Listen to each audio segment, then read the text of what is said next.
నమస్తే, welcome to Master Key TV సామాన్యుడి స్వేచ్ఛకు సంకేతం. నేను మీ ధూమ్ధామ్ దొరబాబు. ఇవాళ ఒక మంచి లీడర్ అన్న తెలంగాణ ఉద్యమకారుడు సామాజికవేత్త గాదె ఇన్నయ్య అన్న మనతో ఉన్నారు. ముందుగా వారిని ఇన్వైట్ చేద్దాం. అన్న నమస్తే. నమస్తే. బాగున్నారా అన్న? బాగున్నా. ముందుగా అందరికి ఒక డౌట్ ఏంటంటే, మీరు ప్రతి ఇంటర్వ్యూలో ప్రతి వీడియోలో ఎందుకన్నా గులాబీ షర్ట్ వేసుకుంటారు? అంటే ఈ గులాబీ అనేది ఒక విజయానికి ప్రేరణగా ఉంటుందని, ఒక త్యాగానికి గుర్తుగా ఉంటుంది అనేది నా అభిప్రాయం. వాస్తవంగా చెప్పాలంటే కూడా మన చరిత్రలో చూసినప్పుడు కూడా గులాబీ అనేది భారతదేశం కానీ ప్రపంచవ్యాప్తంగా చూసినప్పుడు కూడా ఒక ఉద్యమానికి, ఒక పోరాటానికి, ఒక త్యాగానికి ప్రతీకగా ఉండేటువంటిది.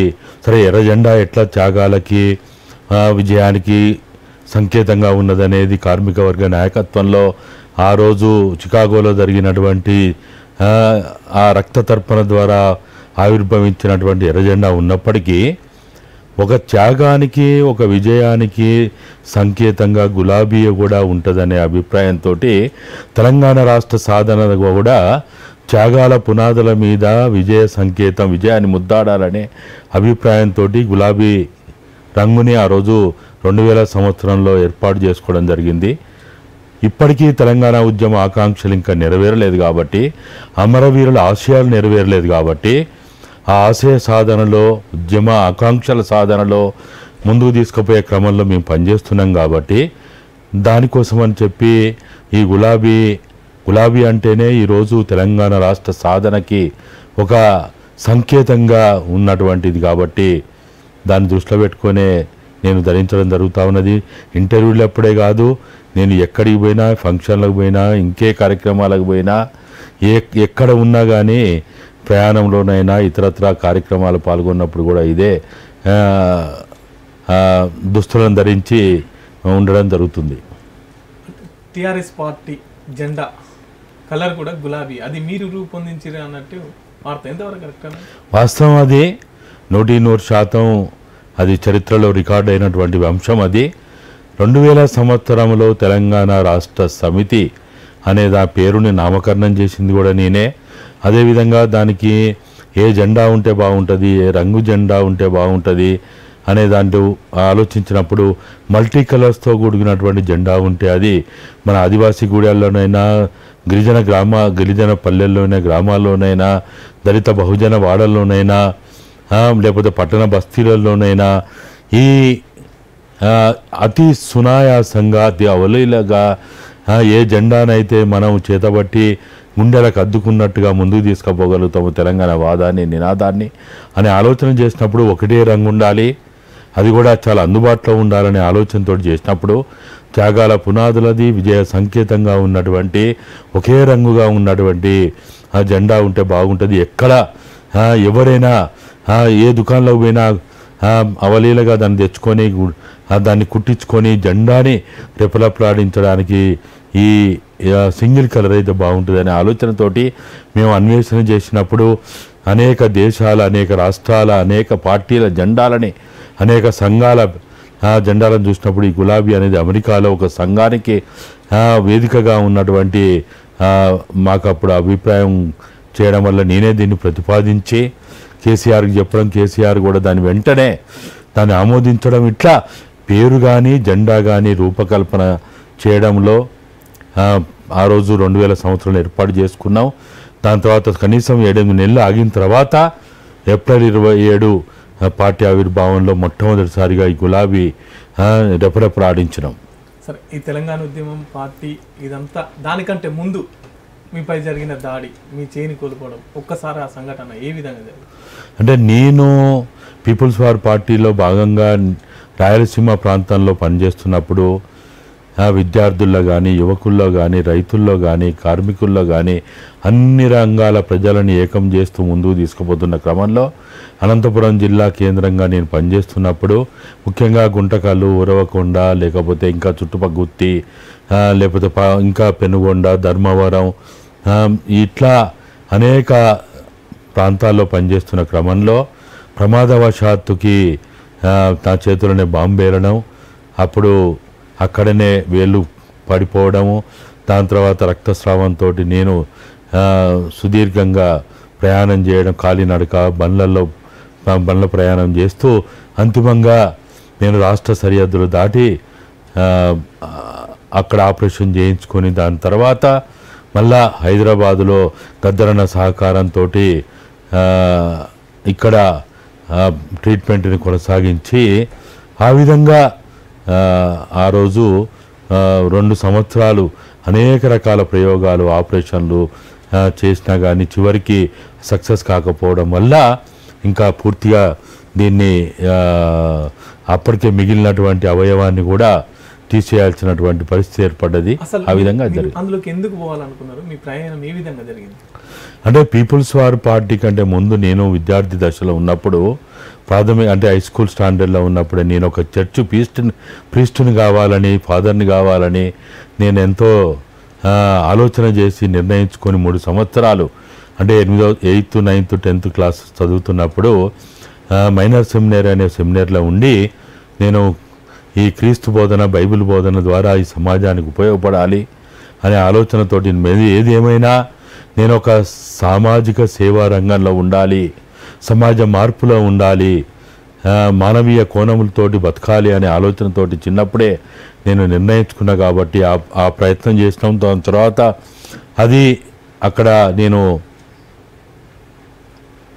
నా ప్రయాణాన్ని ముందుకు తీసుకుపోవడంలో కొన్ని రకాల అవాంతరాలు ఏర్పడడం, నాకు కూడా ఈ మార్గం సరైన మార్గం అని అనిపించిన తర్వాత మళ్ళా బయటకు వచ్చి విద్యార్థి దశలో ఇంటర్మీడియట్ చదువుతున్నప్పుడు భూస్వామ్య కుటుంబంలో పుట్టిన నేను నన్ను డాక్టర్ని చేయాలనే ఆలోచనతోటి మా నాన్న, మా అమ్మ నాకు ఒక్కనికి ఒంటరిగా ఒక రూమును ఏర్పాటు చేయడం, వంట మనిషిని ఏర్పాటు చేయడం, నేను బైపీసీ ద్వారా డాక్టర్ కావాలనే ప్రయత్నంలో ఉన్న క్రమంలో నేను ఇది నాకెందుకో ఈ జీవితం నాకు సరిపోదు, ఈ డాక్టర్ కావడం లేకపోతే డాక్టర్ జీవితంలో జీవించడం అని కాకుండా ఈ దేశం కోసం ఏదో చేయాలి, ఈ దేశంలో ప్రజల కోసం ఏదో చేయాలని ఎయిర్ ఫోర్స్లో పోయి ఎయిర్ ఫోర్స్లో సెలెక్ట్ అయ్యి దాంట్లో కూడా మా తల్లిదండ్రులు అరే మన ఇంట్లోనే 12 మంది సంవత్సర జీతగాళ్ళు ఉన్నారు, 40 మంది రోజువారీ కూలీలు ఉన్నారు, నువ్వేంద్ర ఎక్కడో పోయి జీతం చేయడం అని చెప్పి నా అపాయింట్మెంట్ ఆర్డర్ని కూడా వాళ్ళు చించేసి ఆ అవకాశాన్ని కూడా లేకుండా చేసినప్పుడు సరే ఇక అక్కడ కాలేజీలో అప్పటికే రాడికల్ ఉద్యమం ప్రారంభమైంది. మా కాలేజీలో ఉన్నటువంటి వరవరావు సార్ కానీ, జీవన్ కుమార్ కానీ, లింగమూర్తి సార్ కానీ, గంగాధర్ సార్ కానీ ఇట్లా అనేక మంది ఈ వామపక్ష భావజాలంతో కూడిన సమాజ స్థాపన కోసం వాళ్ళు వాళ్ళ ఆలోచన, వాళ్ళ భావజాలంతో ఉన్నటువంటి వాళ్ళతో నేను మాట్లాడడం ద్వారా RSUలో నేను చేరడము, ఇంకా అక్కడి నుంచి విప్లవోద్యమంలో పెనవేసుకుపోవడం, దాంట్లో భాగంగా ఇంకా అక్కడ అనేక రకాల కేసుల్లో నా మీద నేరారోపణలు జరగడం, కేసుల ద్వారా జైళ్ళకు పోవడం, ఇక చివరికి నేను వరంగల్ జిల్లాలో ఉండలేని పరిస్థితి రావడం వల్ల పీపుల్స్ వార్ పార్టీ ఇచ్చిన పిలుపులో భాగంగా నేను అప్పటి వరకే ఎలక్షన్లు జైల్లోంచి పోటీ చేయడం, గెలవడం, ఇంకా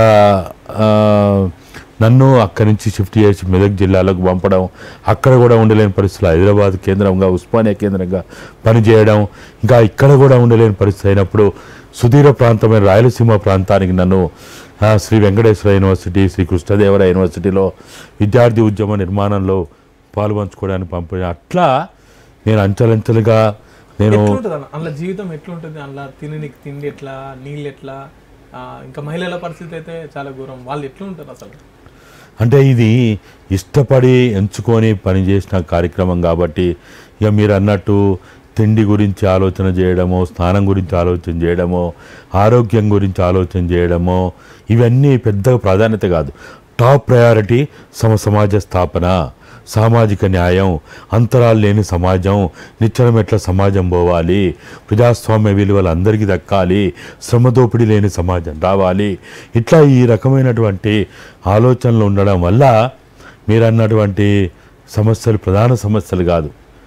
మంచినీళ్ళు ఉన్నాయా లేవా, లేకపోతే స్నానం చేసినామా లేదా, లేకపోతే భోజనం మనం అన్నట్టు ఏదైతే 3 పూటల భోజనం ఉందా లేదా, ఇవన్నీ ఆలోచన ఉండవు. ఏది దొరికితే అది తిని ఆ ప్రజల కోసం పనిచేయడమే లక్ష్యంగా ఉంటుంది. నిద్రపోయినవా లేదా, మన పరుపుల మీద పన్నవా లేదా, లేకపోతే మంచి పరమాన్న భోజనాలు ఉన్నాయా లేవా, మనం అనుకున్న రీతిలో ఉన్నాయా లేవా, ఇవన్నీ ఆలోచన ఉండదు. సాధ్యమవుతుంది అన్న సమాజం నక్సల్బరి పుట్టి 50 ఏళ్ళు దాటిపోతుంది, ఎంతో మంది అమరులైనారు అసలు, కానీ దాని ఊసు కూడా ఇప్పుడు వినపడలేనటువంటి పరిస్థితి. సాధ్యం అవుతుంది అంటారు? ఖచ్చితంగా సాధ్యమవుతుంది. ఎందుకంటే సమాజంలో ఎప్పుడు కూడా మార్పు అనేది అనివార్యం. ఇప్పుడు ఈరోజు మీరు ఊసలేదా కనిపిస్తలేదు అని అన్న ఏదైతే మీరు అంటా ఉన్నారో, ఒక నక్సల్బరీ లేకపోతే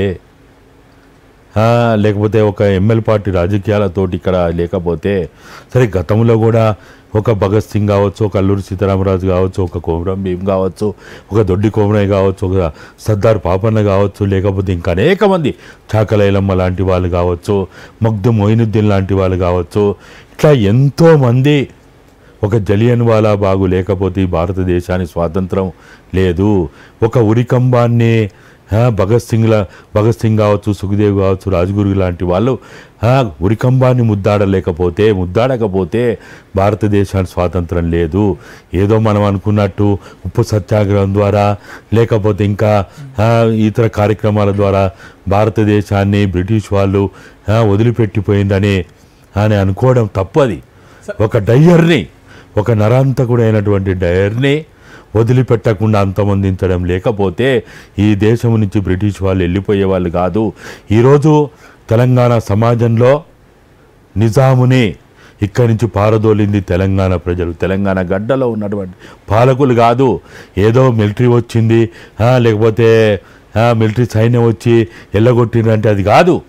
తెలంగాణ ప్రజలు వాళ్ళు భాగస్వాములై ఉద్యమాలు పోరాటాలు చేయకపోతే ఈరోజు తెలంగాణలో భూస్వాములు లేకపోతే దొరలు గ్రామాలని వదిలిపెట్టి పట్టణాలకు చేరిందంటే, కాళ్ళకు చెప్పులు వేసుకోలేని వాళ్ళ ఖర్చులతోటి వాళ్ళు డబ్బులతోటి పంచగట్టుకుంటే కూడా సింగిడిచి తిరగలేని పరిస్థితి, 2 గ్లాసుల సిద్ధాంతం కావచ్చు, పద్ధతి కావచ్చు, ఇంత వివక్ష, ఒక బాయి వాళ్ళదైతే ఒక బాయి వీళ్ళది, లేకపోతే వాళ్ళు కుట్టిన చెప్పులు కూడా దొరలు భూస్వాములు వేసుకుంటారు. కానీ ఏ దళితులైతే చెప్పులు కుట్టిండ్రో వాళ్ళు చెప్పులు వేసుకొని తిరగలేని పరిస్థితి ఈరోజు వచ్చిందంటే నక్సలైట్ల ఉద్యమం కారణం కాదా, ఆ త్యాగాలు కారణం కాదా? ఈ నక్సలైట్ ఉద్యమం పైన ఎవరో దొరలు ఇంకా వేరే వాళ్ళు సామ్రాజ్యవాదులు వీళ్ళు వ్యతిరేకిస్తున్నది కాకుండా బహుజనులే మా పిల్లల్ని ఈ ఉద్యమం ద్వారా పొట్టన పెట్టుకున్నా అని చెప్పేసి ప్రధానమైన ఆరోపణ వస్తుంది. ఎట్లా చూస్తారు? అంటే ఆరోపణ రావడం అనేది మనం అదొక ఉద్యమానికి ప్రతిఘటనగా చూడం. ఇప్పుడు మనకు ఉద్యమ క్రమంలో అనేక రకాల విమర్శలు వస్తాయి. అందుకనే 100 ఆలోచనలు ఘర్షింపబడిని 1000 పువ్వులు వికసించని అన్నారు. ఈ ఘర్షణ ఎప్పుడు ఉండాల్సింది, ఆరోపణలు ఉండాల్సింది, విమర్శ లేకుండా ఏది ముందుకు పోదు. ఘర్షణ లేకుండా సమాజంలో మార్పు రాదు. ఒక నిప్పు అనేది కనుక అది ఆ రోజు ఆదిమ సమాజంలో నిప్పు అనేది ప్రారంభం కాకపోతే సమాజంలో ఇంత మార్పు వచ్చేదా? ఇవాళ మనం కూడా ఏం చెప్తున్నాం, ఆదిమ సమాజం నుంచి, బానిస సమాజం నుంచి, భూస్వామ్య సమాజం నుంచి, పెట్టుబడిదారు సమాజం నుంచి సామ్రాజ్యవాద సమాజం వరకు ఎదిగిందని మనం చెప్తున్నాం. కాబట్టి ఈ విమర్శలు ఉండడం అదేమీ ఉద్యమానికి వ్యతిరేకమైంది ఏం కాదు. అది వాళ్ళు కూడా క్రమంలో అర్థం చేసుకుంటారు. మరి ఈ త్యాగాలని మనం ఎప్పుడు కూడా త్యాగాలను విమర్శించే హక్కు మనకు లేదు. ఇవాళ ఒక అంబేద్కర్ని, ఒక అల్లూరి సీతారామరాజుని, ఒక కొమరం భీముని, ఒక చాకలి ఐలమ్మని కులాల కంటగట్టడం సరియేంది కాదు. ఇవాళ ఎక్కడికి పోయినాం మనం? ఒక అంబేద్కర్ని ఒక కులానికి పరిమితం చేసి ఆ కులం వల్లే వర్ధంతులు జయంతులు చేసుకునే కాడికి పోయినామంటే ఇది మానవ సమాజం కాదు, మానవ విలువలతో కూడిన పద్ధతి కాదు ఇది. ఆయన ఆ రోజు ఉన్నటువంటి 35 కోట్ల భారత ప్రజల కోసం ఈ రాజ్యాంగాన్ని రూపొందించిండు. ఒక ఎస్సీలో ఉన్నటువంటి ఒక ఉపజాతి కులం కోసం కాదు ఆయన చేసింది, భారత సమాజం కోసం చేసిండు, 35 కోట్ల ప్రజల కోసం చేసిండు ఆయన. మరి అటువంటి అంబేద్కర్ని తీసుకుపోయి ఇవాళ ఒక కులంలో ఉన్న ఒక ఉపకులానికి అంటగట్టేసి ఇది వీళ్ళ ఆస్తిగా వీళ్ళ పేటెంట్ రైట్గా మాట్లాడడం అనేది అంబేద్కర్ గారిని తక్కువ చేయడం అవుతుంది. అమరవీరులని త్యాగాలు చేసిన వాళ్ళని కులాలకు ఆపాదించడం. చాకలేలం అంటే ఒక్క ఆ కులానికి మాత్రమే ఆపాదించడం ఎట్లయితుంది? ఒక సర్దార్ పాపన్న ఒక్క కులం కోసం చేసిండా? కాదు కదా. ప్రజలందరూ ఓకే. ఇట్లా విప్లవం నుంచి వచ్చిన గాదె ఇన్నయ్య ఒక ప్రాంతీయ పార్టీకి ఒక ప్రాంతానికి ఎందుకు ఏకీభవించాల్సి వచ్చి పోరాడాల్సి వచ్చింది? ఒక ప్రత్యేక తెలంగాణ ఏర్పాటు కోసం మేము ఈ ప్రత్యేక తెలంగాణ అనేది కరెక్ట్ కాదు. తెలంగాణ రాష్ట్ర ఏర్పాటు కోసం మేము ప్రయత్నం చేసినాము. ఆ ప్రయత్నంలో మేము దగాబడ్డ తెలంగాణ పేరుతోటి పుస్తకాలు రచించి వాటిని ప్రజల్లోకి తీసుకెళ్ళి ఊరు వాడ కాలేజీలు యూనివర్సిటీలు బస్తీలోకి తీసుకువెళ్ళి మేము దీని మీద మనం వివక్షకు గురవుతున్నాం, ఆధిపత్యంలో మనం ఇక్కడ అభివృద్ధికి నోచుకోలేకపోతున్నాం అనే ఆలోచనతోటి ఈ అసమానతలతో కూడినటువంటి ఈ సమాజంలో ఏదైతే ఈ విప్లవీకరించడంలో అసమానతలను రూపుమాపడంలో మేము ఏదైతే ఆ రోజు కూడా ప్రయత్నం చేసినామో ఇప్పుడు కూడా అసమానతలని తొలగించడంలో భాగంగా వివక్ష ఆధిపత్యాన్ని నిర్మూలించడంలో భాగంగా మేము తెలంగాణ రాష్ట్రాన్ని కోరుకున్నాం. కానీ ఇదేదో భౌగోళిక సరిహద్దుల కోసం పాలకుల మార్పిడి కోసం తెలంగాణ కోరుకోలే. అప్పట్లో కేసీఆర్ మీతో ఎట్లున్నారు మీ సన్నిహిత్యం? అంటే కేసీఆర్ అనే ఒక రాజకీయ పార్టీలో అప్పటికే ఒక మంత్రిగా ఒక డిప్యూటీ స్పీకర్గా ఒక సుదీర్ఘకాలం ఎమ్మెల్యేగా పనిచేసినటువంటి వ్యక్తి ఆయనను మనం ఆట పాట మాట నిషేధింపబడినటువంటి తెలంగాణ గడ్డలో ఇక్కడ తెలంగాణ వాదం ద్వారా నినాదం ద్వారా ఆ రాష్ట్ర సాధన లక్ష్యం ద్వారా ప్రజాస్వామ్య పునాదులతోటి మనం ఇక్కడ తెలంగాణ ఉద్యమాన్ని ముందుకు తీసుకుపోవాలని ప్రయత్నం చేసినాం. ఆ ప్రయత్నంలో వాళ్ళ ఎజెండా వాళ్ళకు ఉంటుంది, ప్రజల ఎజెండా ప్రజలకు ఉంటుంది. మేము ఆ రోజు స్పష్టంగా చెప్పినాం, తెలంగాణ ఎవరి కోసం ఎందుకోసం? దళితుల కోసమా, ఆదివాసీల కోసమా, గిరిజనుల కోసమా, బహుజనుల కోసమా? అసలు తెలంగాణ ఎవరి కోసం, ఎందుకోసం? ఈ స్పష్టమైనటువంటి ఎవరి కోసం ఎందుకోసం అనే దాని మీద అవగాహన చేసుకునే ముందుకు పోయినాం. కానీ పాలకుల మార్పిడి కోసం కాదు, ఆంధ్ర వాళ్ళని నిల్లగొట్టి తెలంగాణ పాలకులను తెచ్చుకొని దోపిడీ కొనసాగించడానికి కాదు. జరిగింది అదే కదా. తెలంగాణ ఉద్యమం కోసం అందరూ పోరాడినా అందరూ పనిచేసినా కూడా అంతిమంగా ఒకరి కుటుంబం ఒకరు అధికారంలోకి రావాల్సిందే కదా. వాళ్ళు ఎంతకాలం ఉన్నారు? 9 ఏళ్ళు ఉన్నారు.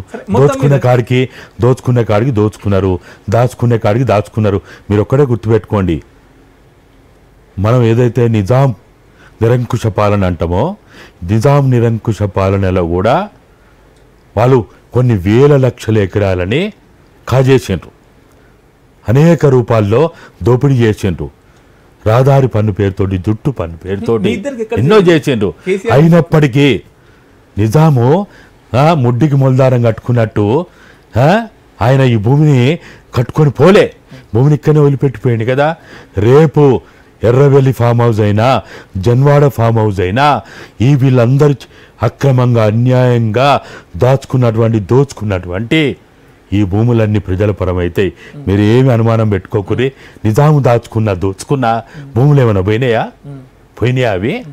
ఇప్పుడు వాళ్ళ మళ్ళా వారసత్వమే వచ్చి పరిపాలించే పరిస్థితి వస్తుంది కదా. ఏమి రాదు, ఎట్టి పరిస్థితులు రాదు. తెలంగాణ ప్రజలు అంత అమాయకులు కాదు, అంత అవివేకులు కాదు. బ్రిటిష్ వాళ్ళని కూడా 14 సార్లు దండయాత్ర చేసినా ఈ గడ్డ మీద అడుగుపెట్టనియలే. భారతదేశం అంతా సూర్యుడు అస్తమించని భారతదేశాన్ని కూడా సూర్యుడు ఉదయించిన ప్రతి గడ్డలో ఇక్కడ అడుగుపెట్టలేకపోయిండు. కాబట్టి తెలంగాణ గడ్డని తక్కువ అంచనా ఏకూరి. ఎందుకు కేసీఆర్ మీకు ఎందుకు ఎక్కడ చెడిందన్న? చెడింది ఏం లేదు. ఎందుకు చెడుతుంది? ఆయన ఏమన్నా ఆయన గట్టు పంచాయత, ఆస్తి పంచాయత, కుర్చీ పంచాయత? ఆయనకి నాకు చెడిందేం లేదు. తెలంగాణ ఉద్యమంలో పనిచేసిన వాళ్ళకు చాలా మంది కీలకమైన పదవులు ఇచ్చినారు, మిమ్మల్ని ఎందుకు గుర్తించిండు? నన్ను ఎందుకు గుర్తించలే? చాలాసార్లు రమ్మన్నాడు.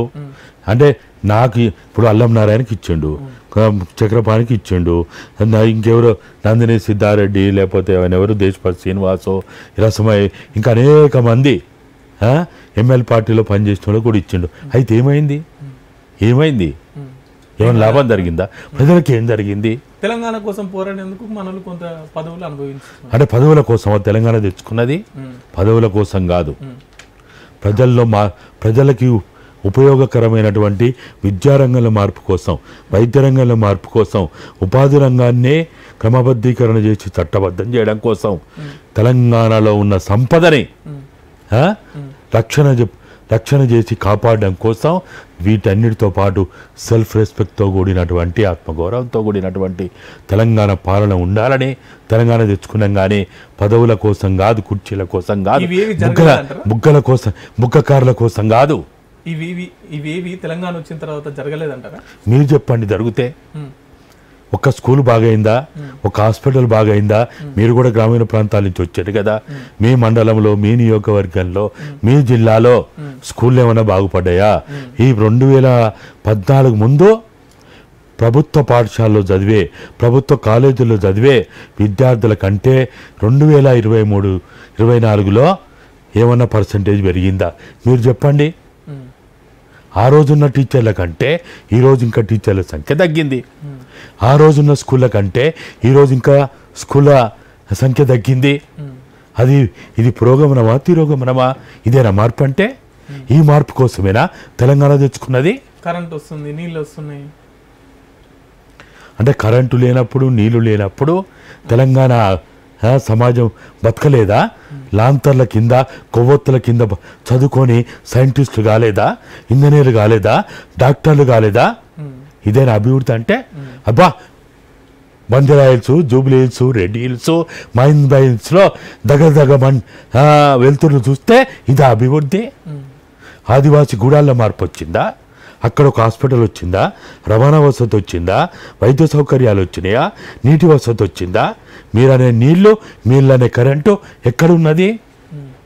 అంటే జూబ్లీ హిల్స్, మహేంద్ర హిల్స్, రెడ్డి హిల్స్, బంజారా హిల్స్ వస్తే ఇదేనా మార్పు?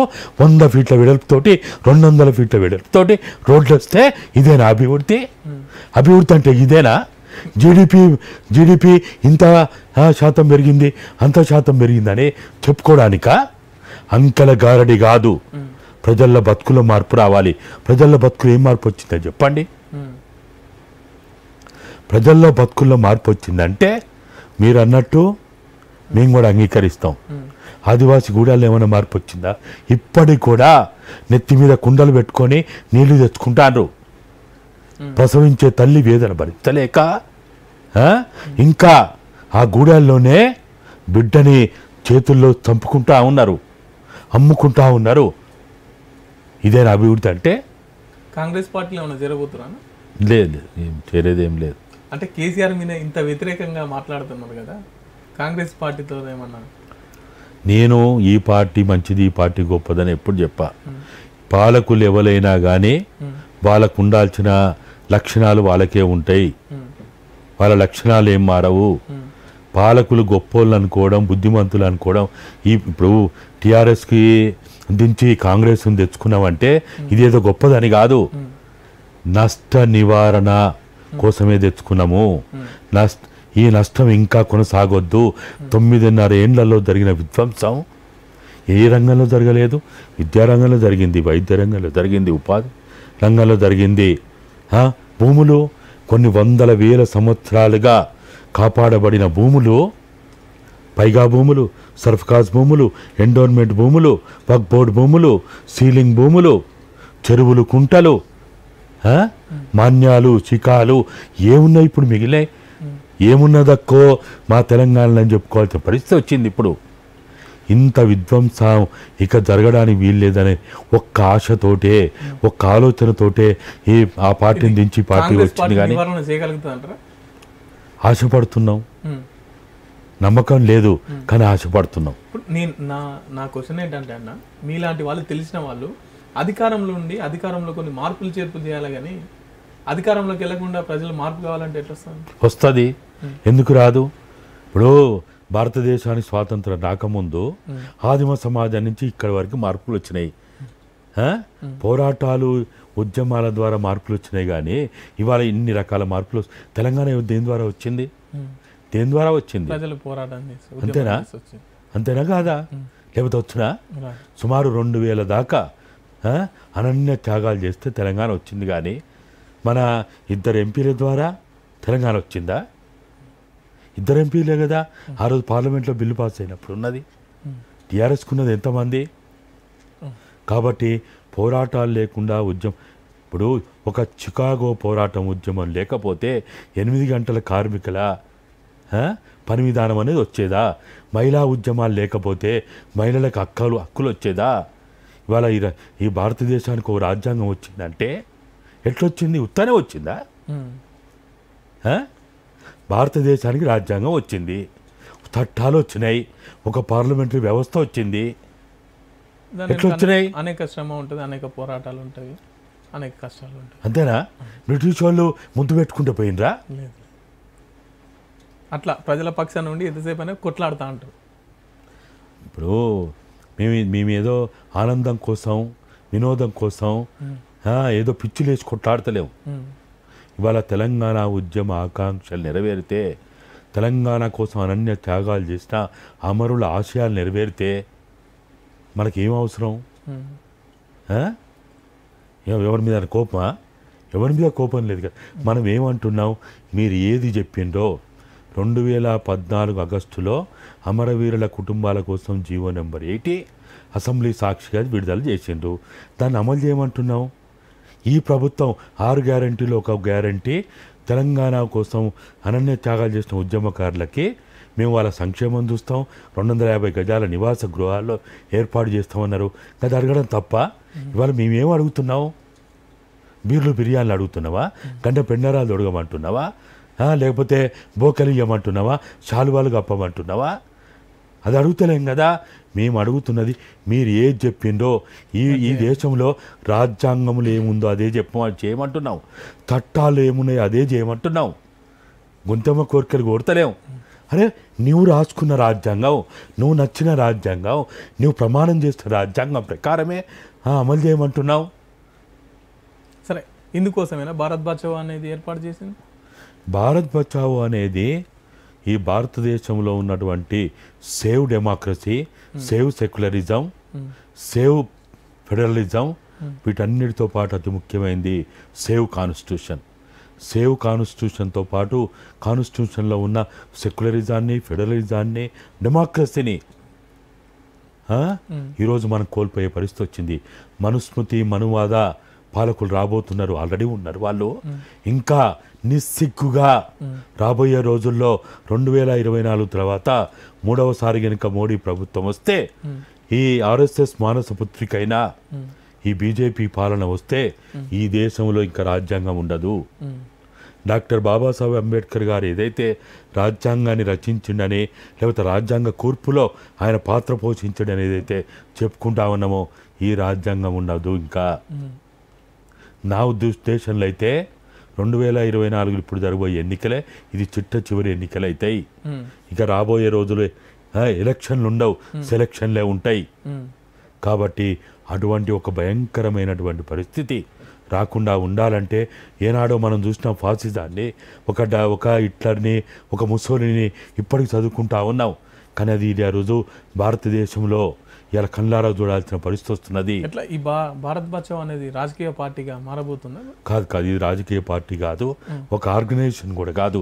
ఇది ఒక వేదిక. ఫాసిజానికి వ్యతిరేకంగా, మనవాదానికి వ్యతిరేకంగా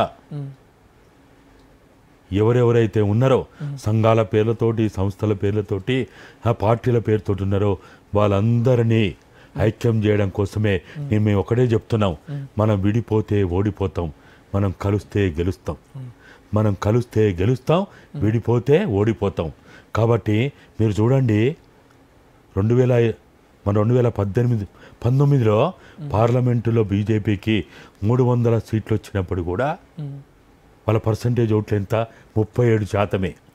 63% ఓట్లు చీలడం వల్ల, 37% ఓట్లు వాళ్ళకి పడడం వల్ల 302 సీట్లు వచ్చాయి. అంటే అర్థం ఏంటిది?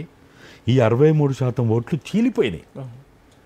అంటే మనం విడిపోతే ఓడిపోతాం, కలిస్తే గెలుస్తాం. ఆ కలపడం కోసమే అలా పూల తోట ఉంది.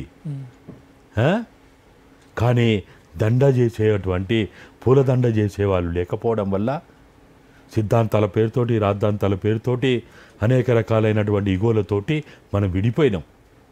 ఆదివాసీలు విడిపోయిండు, గిరిజనులు విడిపోయిండు, దళితులు విడిపోయిండు, బహుజనులు విడిపోయిండు. ఈ విడగొట్టడం అనేది ఏదైతే మనువాద సూత్రంలో ఉన్నదో అదే ఇవాళ మనం కూడా పాటించడం కాబట్టే ఇవాళ మనం ఓడిపోతున్నాం. కాబట్టి మనం ఓడిపోవడానికి ప్రధాన కారణం విడిపోవడమే. కాబట్టి ఐక్యమైదాం, ఐక్యంగా ఉందాం, ఒక శక్తిగా ఉందాం. మనం ఉంటే మనల్ని ఎవ్వరు కూడా మొత్తం మీద బీజేపీని గద్దె దించాలని గట్టిగా ఫిక్స్ అయ్యారు. మేము ఫిక్స్ కావడం కాదు, ఇవాళ నేను ఒక్కని ఫిక్స్ కావడం కాదు, భారతదేశ ప్రజలు అభిప్రాయపడుతున్నారు. కాకపోతే ఈ ఈ పార్టీలు ఏవైతే ఉన్నాయో ఈ మనువాద వ్యతిరేక పార్టీల్లో ఐక్యత రాకపోవడం వల్ల ఇవాళ వాళ్ళు గెలవడం జరుగుతూ ఉంది. లేకపోతే ఈ శక్తి ముందు ఆ శక్తి ఎంత? ఈ అనైక్యతే వాళ్ళ పెట్టుబడి అవుతున్నది, వాళ్ళ విజయం అవుతున్నది. కాబట్టి మేము ఏదో వీధి పోరాటాలు చేస్తాం, బ్రహ్మాండమైనటువంటి ఏదో ఉద్యమాలు చేస్తామని చెప్తలేం. భారత్ బచావో అనేది ఒక ప్లాట్ఫాము. ఇప్పుడు రాజ్యం వాళ్ళ చేతిలో ఉంది, మీరు పోరాటాలు చేస్తాం, మేము ప్లాట్ఫామ్ చేసుకుంటాం అంటే వాళ్ళు ఎందుకు ఊరుకుంటున్నారు? ఎందుకు ఊరుకోరు? కేసులు పెడతారు మొన్న పెట్టని పెడితే మావోయిస్టులతో సంబంధాలు ఉన్నాయని చెప్పి ఆరోపణలు. ఇప్పుడు రైతులు ఉద్యమాలు చేస్తే కూడా ఖలిస్తాన్ తోటి సంబంధాలు అన్నారు. మరి ఆఖరికి ఏం చేసినావు? ఉన్నాయా నిజంగా? ఆఖరికి ఏం చేసారు వాళ్ళు? మరి ఖలిస్తానీల ప్రేరణతోటే వాళ్ళు రైతు చట్టాలు ఏదైతే తీసుకొచ్చినా వాటిని ఉపసంహరించాలని వాళ్ళు ఉద్యమం చేస్తే భారత ప్రధానమంత్రి స్వయంగా మీడియా ముందుకు వచ్చి 3 రైతు చట్టాలు ఏవైతే అది వాటిని ఉపసంహరిస్తున్నామన్నాడు. మరి ఏ ఖలిస్తానీయుడు చెప్తే చేస్తావు నువ్వు? ఏ ఖలిస్తానీ వాదులు చేస్తే చెప్పినావు నువ్వు? ఈ రాజకీయ గందరగోళం వాళ్ళ చదరంగం వాళ్ళు ఆడుతూ ఉంటారు. ఎక్కువ కాలం ఆడలేరు వాళ్ళు. ఖలిస్తానీలు అంటారు, టెర్రరిస్టులు అంటారు, దేశద్రోహులు అంటారు. ఎవరు దేశద్రోహుడు? ఈ దేశాన్ని అదానీ అంబానీలకి అమ్మేవాళ్ళు దేశద్రోహులా? ఈ దేశ సంపద ఈ 145 కోట్ల ప్రజలకి దక్కాలనే వాళ్ళు దేశద్రోహులా? ఆదివాసీలు, గిరిజనులు, ఆదివాసీ ప్రాంతాల్లో అక్కడ ఆ భూమి ఆదివాసులు దక్కాలనే వాళ్ళు దేశద్రోహులా? లేకపోతే అక్కడ ఆ సంపదను దోచుకోవడానికి పారిశ్రామికవేత్తలకి ఆ భూములని దారదత్తం చేసే వాళ్ళు దేశద్రోహులా? ఎవరు దేశద్రోహులు? ఉత్తగానే ముద్రలేసి మాట్లాడితే అది కాదు. ఇవాళ మేము అడుగుతున్నది, మేము చెప్తున్నది, ఈ దేశం మాది, ఈ గడ్డ మాది, ఈ మట్టి మాది, ఈ దేశ పౌరులం మేము. ఈ దేశాన్ని కాపాడడానికి మేము ప్రాణాలైనా అర్పించడానికి సిద్ధంగా ఉన్నామంటున్నాం. కానీ ఇది ఎవరి కోసం?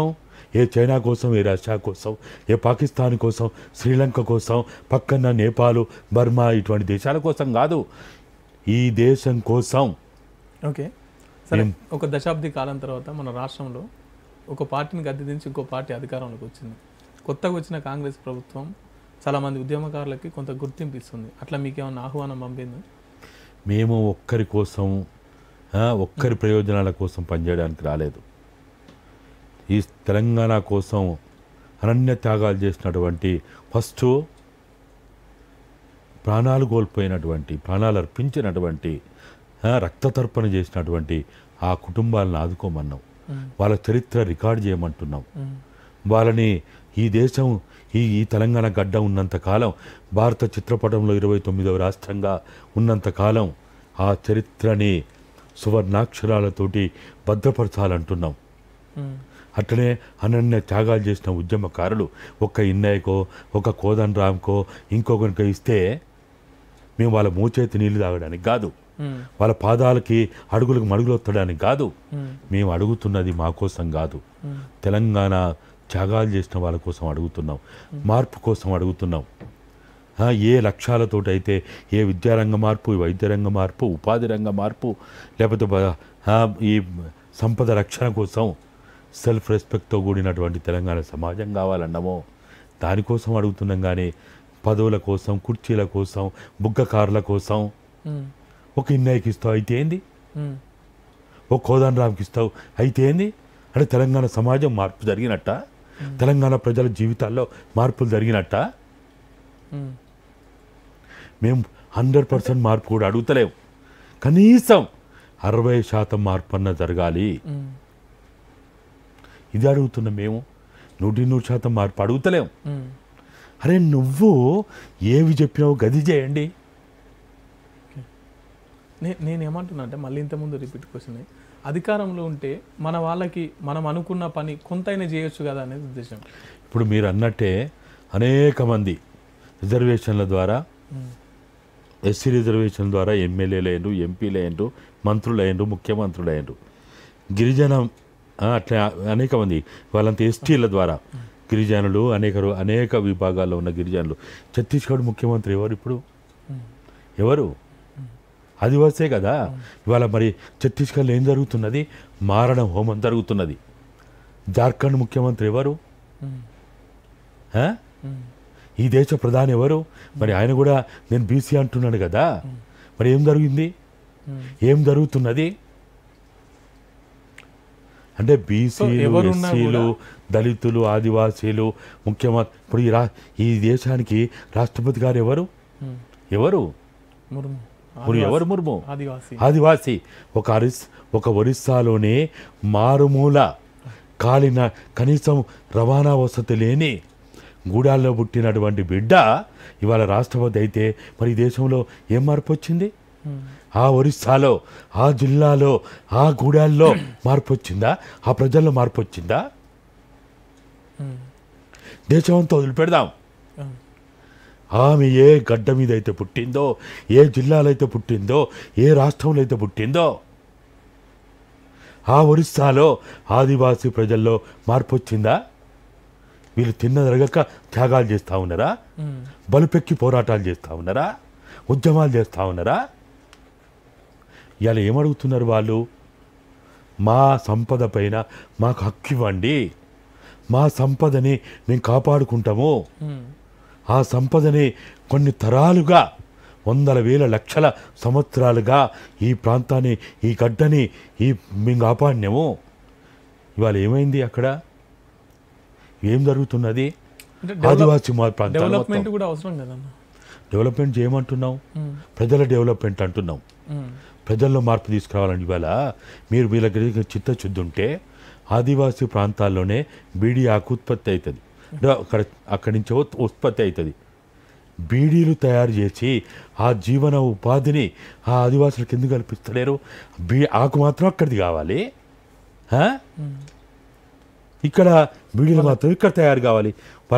వాళ్ళు అడుగుతున్నది ఏంది? మా సంపద ద్వారా మేము బతుకుతాము, మాకెవ్వరు జులుమొద్దు అని అంటున్నారు. అది న్యాయసమ్మతం కాదా? సో చివరిగా మొన్న సిరిసిల్ల రాజన్న మాట్లాడుతూ మీ గురించి తీసుకొచ్చిండు. మీరు కొన్ని ఆశ్రమాలు ఉన్నాయి, దాంట్లో కొంతమంది పిల్లలు ఉంటారు, వాళ్ళకు నో క్యాస్ట్, నో రిలీజన్, ఇటువంటిది ఒక చట్టం రావాలని చెప్పేసి అంతకుముందు ఫైట్ చేసినారు. ఎంతవరకు వచ్చింది అది? అది ప్రస్తుతము అంటే ఇవి ఏవైతే ఉన్నాయో, ఇటువంటి చట్టాలు ఏవైతే ఉన్నాయో, జీవోలు అయితే రాష్ట్ర ప్రభుత్వాలు చేస్తాయి. చట్టంలో మార్పు తీసుకురావాలంటే ఖచ్చితంగా భారత ప్రభుత్వమే చేయాలి. అందుకోసం అని చెప్పి మేము 2009 నుంచి 12 వరకు, లేకపోతే 14 వరకు కూడా సిరిసిల్ల రాజయ్య గారు మా పార్లమెంటు నియోజకవర్గ ఎంపీ కాబట్టి మేము ఢిల్లీలో అక్కడ ఈ ఐఏఎస్లని, లేకపోతే ఈ విభాగానికి చెందిన మహిళా శిశు సంక్షేమ శాఖ విభాగానికి చెందిన వాళ్ళని సెన్సిటైజ్ చేయడం కోసం, వాళ్ళు మోటివేట్ చేయడం కోసం ఈ అంశంలో భారత రాజ్యాంగంలో ఆ రోజు అంబేద్కర్ గారు మరి ఎందుకు అనాథల గురించి పొందుపరచలేదో తెలియదు, కానీ అనాథ అనే పదానికి ఇప్పటివరకు డెఫినేషన్ లేదు. ఈ దేశంలో అత్యంత క్రూర జంతువులుగా చెప్పుకునే జంతువులకు కూడా చట్టం ఉంది. దాన్ని చంపాలంటే కూడా చట్ట పరిధిలోనే ఏమైనా చేయాలి, కానీ అనాథలకు చట్టాలు లేవు. దానికోసం అని చెప్పి మేము ప్రయత్నం చేసినాం. ఆ ప్రయత్నంలో చాలా వరకు ఇప్పుడు వీళ్ళకి కనీసం గుర్తింపు లేదు. ఆర్ఫన్ అనే దానికి డెఫినేషన్ లేదు. అనాథ అంటే ఎవరు అనాథ? భారత ప్రభుత్వం మొన్న ఏం చేసింది? కోవిడ్ వచ్చిన తర్వాత కోవిడ్ ఆర్ఫన్స్ అన్నది.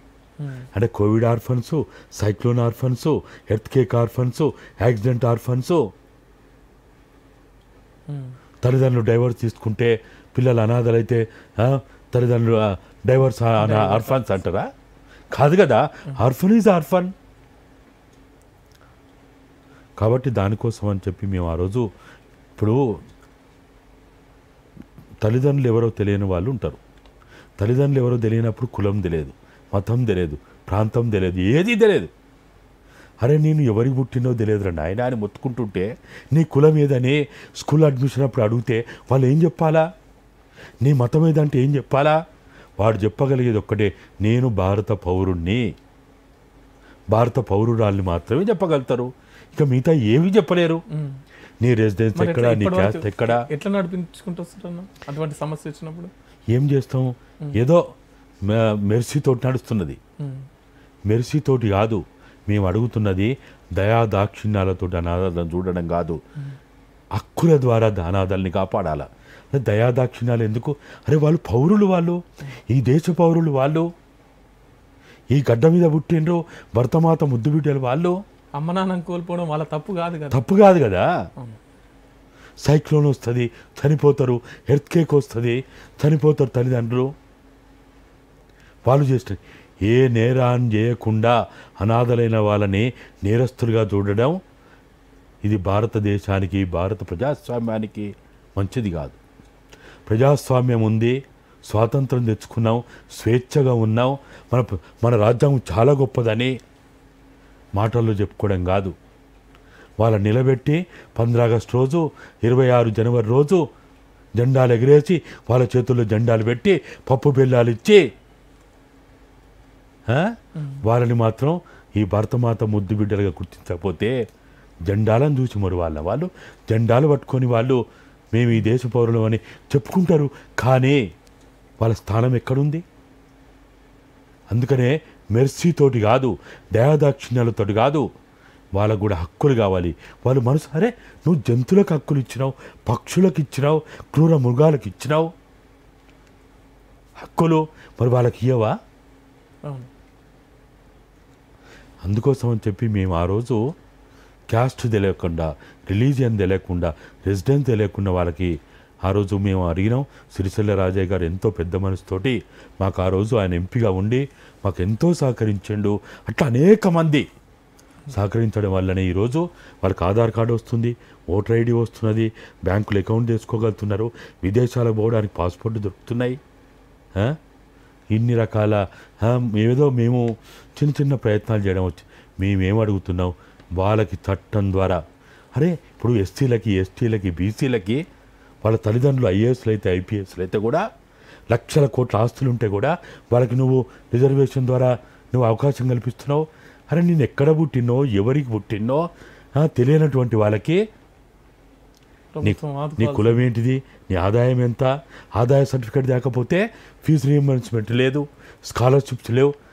అరే నేను ఎక్కడ పుట్టినో తెలియదురా నాయన, ఎవరికి పుట్టినో తెలియదు అంటే నువ్వు ఆదాయం సర్టిఫికేట్ తెచ్చుకోపో. అసలు అది ఇది మానవ సమాజమేనా అని అనిపిస్తున్నది నాకైతే. మేము అడుగుతున్నది ఒక్కటే, ఈ దేశంలో నేను అనాథననే భావనతోటి ఏ ప్రజలు కూడా, ఏ వ్యక్తి కూడా, ఏ పౌరుడు కూడా జీవించడానికి వీల్లేనటువంటి ఒక నూతన సమాజం రావాలి అని అడుగుతున్నాం. కొంత అరే వాళ్ళ చేతులతోటి, వాళ్ళ కాళ్ళతోటి వాళ్ళు పనిచేస్తామంటున్నారు, మా కష్టార్జితం ద్వారా మేము బతుకుతామంటున్నారు. ఇది అడగడం తప్ప?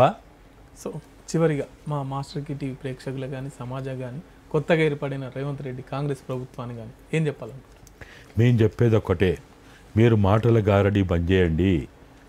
మీరు మీ 6 గ్యారంటీలా లేకపోతే మీ డిక్లరేషన్ల ద్వారా ఏం చేస్తారో చేయకున్నా 9.5 సంవత్సరాల్లో జరిగినటువంటి విధ్వంసం ఏదైతే ఉందో, నష్టం ఏదైతే ఉందో దానికోసం మీరు ప్రయత్నం చేయండి.